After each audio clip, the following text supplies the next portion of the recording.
et décollage.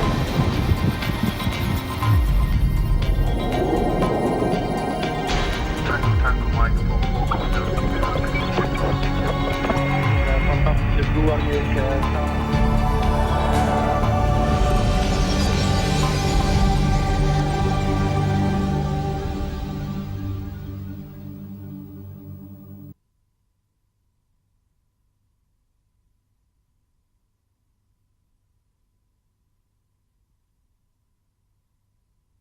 Understanding how stars live and die and detecting planets around them has progressed enormously in recent years, but much more is to come.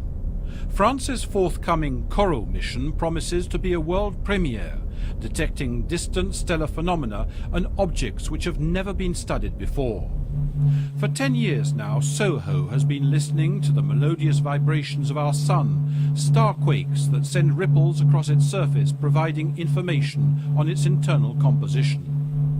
Corot, standing for convection, rotation and planetary transits, has been designed to observe from space these periodic oscillations in other stars of our galaxy. We have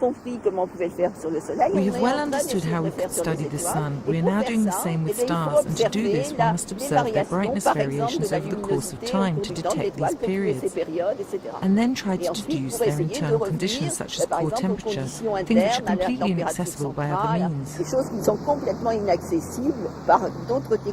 It is from ground-based observatories that the first planetary detection in 1995 and the vast majority since have been achieved using radial velocity techniques and spectroscopes. In 2002, the Hubble Space Telescope confirmed a discovery using the transit method, when the light of a star dims as a planet passes in front of it. Over 200 exoplanets have now been located. Most are comparable to Jupiter in size and situated close to their sun. With thousands of stars in its telescope's field of view, Corot's camera will be able to search for smaller telluric worlds, such as the Earth, Venus or Mars. Onboard software, which is rather sophisticated, will actually cut out a little postage stamp around each star, measure the amount of light there, and send to Earth the amount of light detected every 10 minutes for the planet search. Computers will go searching for the transits, for the dips, and hopefully find as many as possible. The Corot mission is led by CNES, the French National Space Agency, with a major European participation. The European Space Agency has provided the optics of the telescope and helped test the payload. Many scientists from ESA member states are taking part. The 600-kilogram spacecraft consists of a 30-centimeter space telescope installed on a Proteus multi-mission platform provided by Alcatel Alenia Space.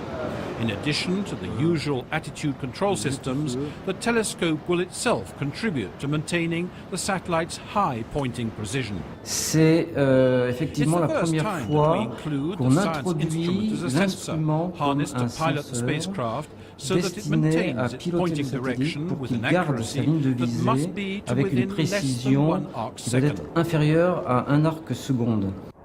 Corot will be orbited by a Soyuz launcher from the Baikonur Cosmodrome in the second half of this year. The satellite, placed in an 820-kilometer polar orbit, will always turn its back to the Sun, allowing 150-day-long observations of regions of the sky never hidden by Earth. Some 10 stars will be observed each time for seismology purposes, and 12,000 in the exoplanet search. Several hundred such planets are expected to be revealed over the 2.5-year-long mission. Corot should be considered as a significant step in this exploration, which will allow the next generation to answer this question: does life exist elsewhere in the universe? Building on Corot results, one of ESA's future missions, Darwin, with its flotilla of spacecraft, could bring answers by obtaining pictures of Earth-sized planets and by studying